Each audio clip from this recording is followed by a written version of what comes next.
Welcome to another deep dive, and today we're going to be talking about a topic that is both fascinating and deeply unsettling, wrongful convictions. Right. So we'll be exploring some real-life stories from the book Framed by John Grisham and Jim McCloskey. Yeah. And this book is a collection of cases where innocent people have endured unimaginable nightmares. Right. And actually, many of them have gone on to dedicate their lives to changing the system that failed them. Absolutely. Yeah. What I think is so captivating is that these aren't just stories of individual errors. Yeah. We're not talking about just one person making a mistake. Right. These stories expose cracks in the foundation of our justice system. Yeah. And that's what we're going to be looking for in these stories, are those patterns, those systemic flaws that allow these injustices to happen. Absolutely. So we're going to try and unpack, how do these things slip through the cracks? How do these things happen? Let's dive right in. Yeah, let's start with a case that throws you right into the deep end. Okay.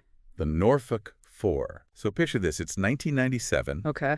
The rape and murder of Michelle Bosco and 4 Navy sailors are wrongly convicted. Wow. What's so striking about this case is how one mistake snowballed into a series of errors. Oh, wow. So it began with a hunch that these sailors might be involved. Okay. And then it escalated with intense pressure from the police to get a confession, which led to coerced confessions. Wow. They even used a tactic called a polygraph ruse, Oh, what? where they actually flat out lied to the suspects about the results of their polygraph test. Hold on. So the police can lie about polygraph results? Unfortunately, yes. It's a tactic that is used to try and pressure suspects into confessing. Wow. I had no idea that was even legal. Yeah, it is. And in this case, it worked. Wow. So even with the coerced confessions, there was still other evidence. There was DNA evidence that completely excluded these sailors. Oh, wow. But the authorities were so fixated on their theory that they completely ignored it. That's wow. They had tunnel vision. So they just completely disregarded this DNA evidence because they were so sure that they had the right guys. Exactly. And to make matters worse, they actually had the real perpetrator, Omar Ballard, Oh, wow. in custody at the time. What? He even confessed to the crime. So they had the actual perpetrator who confessed, and they still went after these 4 sailors. It's a classic example of what we call tunnel vision and confirmation bias. Confirmation bias. Yes. Once the police had their narrative, they became blind to anything that contradicted it, even when the evidence was staring them right in the face. Yeah, that's pretty scary, actually. It is. And, this happens more often than we like to think. Really? Because our brains are naturally wired to seek out information that confirms our existing beliefs, even if those beliefs are wrong. Wow, that's unsettling to think about. It is. Like, we can't even trust our own brains sometimes. Sometimes. Well, speaking of bias, let's move on to a case that really throws a harsh light on racial prejudice within the justice system. Yeah. Clarence Branley, Oh, a tough one. Conroe, Texas, 1980. Yeah. A very racially charged environment. Right. And Clarence, a black janitor, is accused of murdering a white high school student. Yeah, and from the outset, this investigation was deeply flawed. Okay. Authorities relied on coerced and contradictory witness statements. They withheld crucial evidence. And the entire investigation just operated within this environment, just rife with racial prejudice. It's incredible how far they went to bury the truth in this case. It is. Like, they lost trial exhibits, they had judges and district attorneys colluding to protect themselves. Yeah. I mean, it sounds like something out of a conspiracy thriller. It does. But for Clarence, this was not a movie. Right? He spent a decade on death row for a crime he didn't commit. A decade. And to add insult to injury, even after his exoneration, he received no compensation for the years stolen from him. That's just unbelievable. It's a stark reminder of the long-lasting damage that these wrongful convictions inflict. It really makes you question the meaning of justice. Well, let's shift gears a little bit and talk about a case that exposes the dangers of so-called expert testimony. Levon Brooks and Kennedy Brewer. These 2 men from Mississippi were both wrongly convicted of separate child murders based on the very flawed science of bite mark analysis. Bite mark analysis has been widely discredited. Yeah. And what's particularly disturbing about these cases is that this junk science was presented as undeniable fact in court. Wow. The experts of these cases were Dr. Michael West and Dr. Stephen Hain. Okay. Now, these 2 individuals had questionable credentials at best, and they used very subjective standards that they claimed were indeed and without a doubt accurate. Indeed, and without a doubt. Yeah, that was their standard. That sounds more like a used car salesman than a scientist. Got it. And tragically, the authorities blindly accepted their claims and ignored mounting evidence of their unreliability. So both of these men, they were eventually exonerated through DNA testing. Yes, thankfully they were. But only after years of wrongful imprisonment. Right. And the actual killer, Justin Johnson, was later apprehended. So once again, they had the wrong guy. They did. And this just highlights the need for rigorous scientific standards in criminal investigations. Absolutely. Especially when someone's life is on the line. Right, because we can't just be relying on these so-called experts who may not actually be experts at all. Exactly.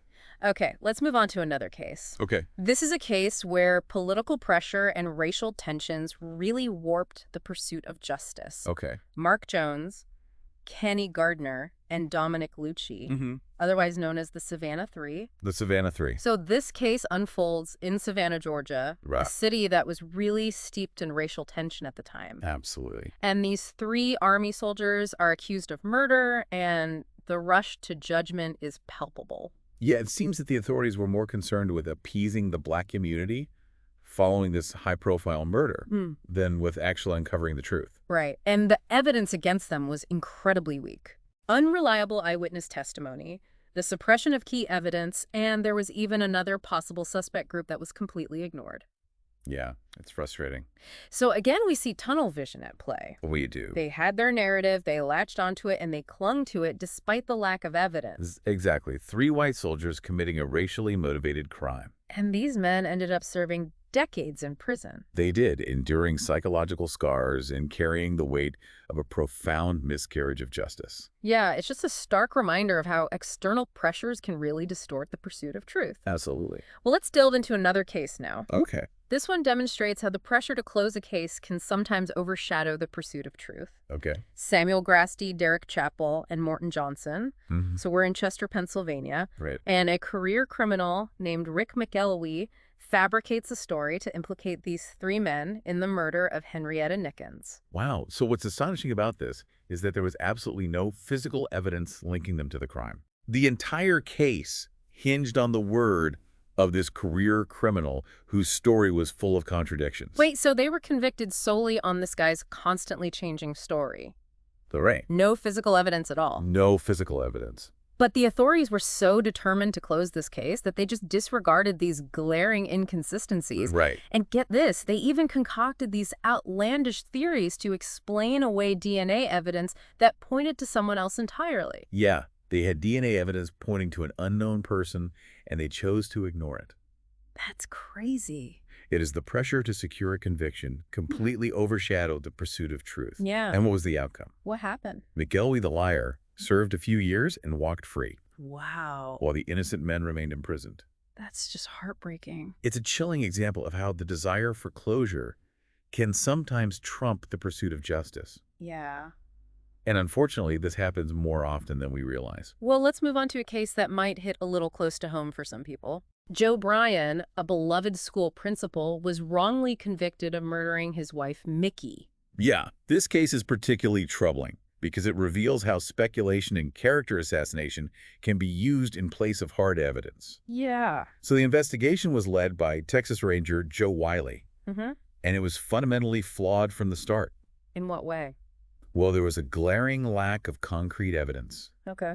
And instead of focusing on finding the real killer, the focus shifted to attacking Joe's character. Oh, wow. Speculation about his sexuality and unfounded rumors about his personal life were allowed to poison the narrative. So they were just trying to paint him as a bad guy. Exactly. Instead of actually looking for evidence. Right. And this whole flashlight evidence is a prime example of how shaky evidence can be spun into a seemingly convincing story. What do you mean? So this so-called expert, Robert Thorman, used questionable forensic techniques to analyze blood spatter on a flashlight. Okay.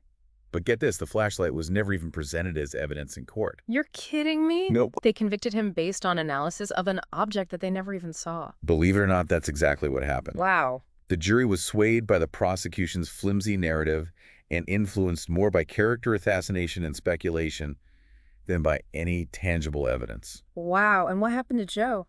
Joe maintained his innocence throughout his trial and spent decades of his life in prison for a crime he didn't commit. Oh my gosh. His case highlights the very real danger of substituting character judgment for actual evidence. Yeah. And the devastating consequences of tunnel vision. Well, let's turn our attention now to Kerry Max Cook, a young man from Tyler, Texas, who fought tirelessly to prove his innocence after being wrongly convicted of murder. Yes, this case is a textbook example of how a botched investigation, Right. dubious witness testimony, and the suppression of exculpatory evidence can lead to a wrongful conviction. Okay, and there's this recurring character in this story, a certain Jim Mayfield. Yes, Mayfield appears to be a much more likely suspect. Okay.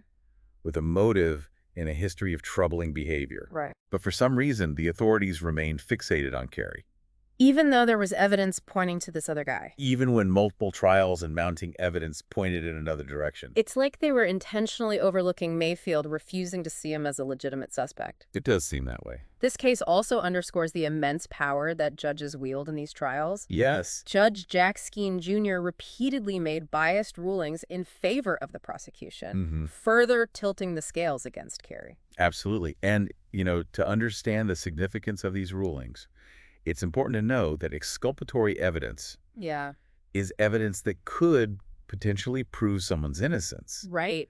And withholding this kind of evidence can have a dramatic impact on the outcome of a trial. So in this case, the judge was essentially helping the prosecution to keep potentially exculpatory evidence hidden from the jury. Exactly. And it's mind-boggling how much effort went into keeping Kerry behind bars. Wow. Multiple trials suppressed evidence-biased rulings and a DNA exoneration that took years to secure. Yeah. Wow. It's just amazing that he ever got out. Kerry's case is a testament to his unwavering determination and the dedication of his legal team. Right. Who worked tirelessly to bring the truth to light.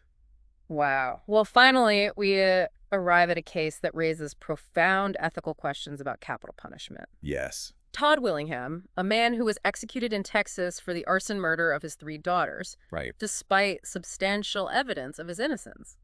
Yeah, this case is particularly unsettling because it forces us to confront the very real possibility of executing an innocent person based on flawed evidence. And the flaws in this investigation are truly alarming. They are. The investigators Manuel Vasquez and Douglas Fogg relied on outdated and scientifically debunked arson indicators to conclude that the fire was deliberately set. So it's like they were stuck in the past? Yeah, clinging to these outdated notions about arson investigation even when scientific advancements had proven them unreliable. And to make matters worse, they completely dismissed the findings of Dr. Gerald Hurst, a renowned fire scientist who thoroughly debunked their theory.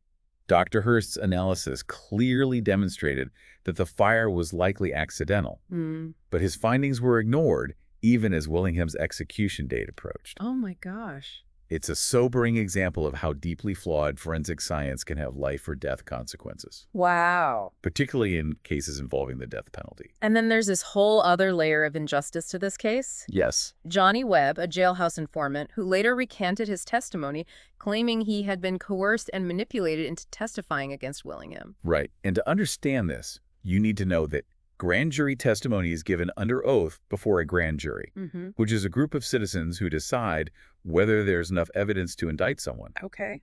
And in Willingham's case, pages of a key witness's grand jury testimony went missing. Okay. And then this jailhouse informant, Johnny Webb, came forward with damning testimony. Right. But later claimed he had been pressured into lying. So his recantation really sheds light on the unethical tactics that are sometimes employed to secure convictions. Right, and for Todd Willingham, it was too late. He was executed while maintaining his innocence. Oh, gosh. Leaving behind this legacy of doubt about the reliability of arson investigations and the deeply troubling ethical complexities of capital punishment. Wow, that's a lot to absorb. It is. These cases are truly heart-wrenching. They are. And they expose some deeply troubling patterns within our justice system. Absolutely. We'll be back in a moment to dissect those patterns and explore what steps we can take to prevent these kinds of tragedies from happening again. I'm ready. It's heavy stuff. But yeah, as we move forward, let's try to find those common threads you mentioned. Okay. Like what patterns or systemic issues keep surfacing in these stories? Well, one thing that just screams out to me is police and prosecutorial misconduct. Right. It seems like almost every case involved coerced confessions, evidence, tampering with holding evidence that could prove someone innocent. Even outright lying in court. It's like winning is more important than finding the truth. Yeah. That's a crucial point. There's immense pressure to close cases, especially high-profile ones. Yeah. And sometimes that pressure leads to cutting corners, bending the rules, and even crossing ethical lines. Yeah. And racial bias seems to play a significant role in many of these cases, too. It does. Clarence Branley, the Savannah Three, even the way DNA evidence was handled in the case of Samuel Grasty and his friends. Yeah. It makes you wonder if the outcomes would have been different if they were white. It's a tough question. Yeah. But one we can't shy away from. We have to confront the systemic racism that exists within our justice system. Yeah. Studies have shown that people of color are disproportionately represented among those wrongly convicted. Why are they? Especially in cases involving violent crimes. So it's not just about individual prejudice then, right? It's about a system that's built on and perpetuates these biases. Precisely. It's about implicit bias. Yeah. About unconscious stereotypes. That influence how people are perceived and treated. Right. We need to acknowledge these systemic issues if we want to create a truly just system for everyone. And then there's the whole issue of flawed forensics like we saw with Levon Brooks and Kennedy Brewer. Right. It's terrifying to think that people can be convicted based on what amounts to junk science. It is. And the problem is juries often place a lot of faith in expert testimony. Right. Assuming it's grounded in solid science. Right. But as we saw with bite mark analysis, that's not always the case. Yeah. And, there are concerns about the reliability of other forensic techniques, too, like hair analysis and even arson investigation, which played a role in the Todd Willingham case. Right. So what can we do about all of these systemic issues? Right. It's not like we can just wave a magic wand and fix everything. No, you're right. It's complex. Yeah. But there are steps we can take. Like what? Well, for starters, we need criminal justice reform that prioritizes accountability and transparency. Independent investigations of police misconduct, stricter guidelines for forensic science, and improved training for both police and prosecutors are all essential. What about the role of DNA evidence? Yeah. It was instrumental in exonerating many of these individuals. DNA testing has been a game changer in the fight against wrongful convictions. Yeah. It's incredibly accurate and can definitively prove innocence. Right. But it's not a cure-all. Huh. We need to ensure that everyone has access to DNA testing. Right. And that it's used responsibly and ethically. What do you mean by responsibly and ethically? Well, it means ensuring the DNA databases aren't misused. Okay. That privacy concerns are addressed. And that the focus remains on using this powerful tool to pursue justice. Right. Not simply to win convictions. So where does this leave us? Yeah. What should the average person listening to this take away from all of this? I think the most important takeaway is that we can't simply assume our justice system always gets it right. Okay. We have to be critical thinkers. We have to question assumptions about guilt and innocence. Right. And be aware of the systemic issues that can contribute to these miscarriages of justice. And most importantly, we can't become complacent. Right. These stories are a call to action. Yes, they are. We all have a responsibility to advocate for a fairer, more just system. Yeah. Absolutely. These stories remind us that the fight for justice is ongoing. Yeah. And we can't afford to turn a blind eye. It's easy to get caught up in the legal complexities and the systemic problems. Right. But what truly stays with me are the human stories. Yes. The immense personal cost of these wrongful convictions. Absolutely. These weren't just names in a book. These were real people whose lives were shattered. That's precisely why these stories are so important. Right. They give a human face to a problem that can often feel abstract. We have to remember the emotional toll, the psychological scars. Right. The years lost, the relationships, damage the families torn apart. Like Clarence Branley, who was never compensated for a decade on death row. Right. Or the Norfolk Four, whose lives were forever marked by their ordeal. Exactly. And, consider Joe Bryan. Yeah. Who was robbed of his career, his reputation, his freedom, all based on speculation and flawed evidence. It's unbelievable. These cases underscore the harsh reality that justice delayed is often justice denied. And we can't forget Todd Willingham, who was executed for a crime he likely didn't commit. Right.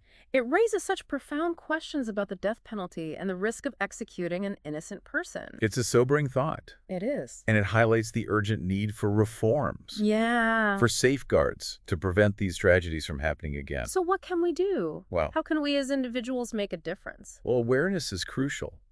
Talk about these cases. Okay. Share these stories. Educate yourself and others about the flaws in our justice system. Support organizations working for criminal justice reform. Right. Donate your time or resources to innocence projects. Yeah. Write to your elected officials, demand change. I think it can feel overwhelming, though, right? Like, one person can't really have an impact. That's simply not true. Okay. Every voice matters. Collective action, even small steps, can create a ripple effect that leads to real, meaningful change. You've given us a lot to think about. I hope so. What's one final thought? Okay. Something to leave our listeners pondering as they go about their day. I would ask you this. Okay. Could this happen to you? Wow. To someone you love? Yeah. The answer, unfortunately, is yes. Yeah. These cases aren't isolated incidents.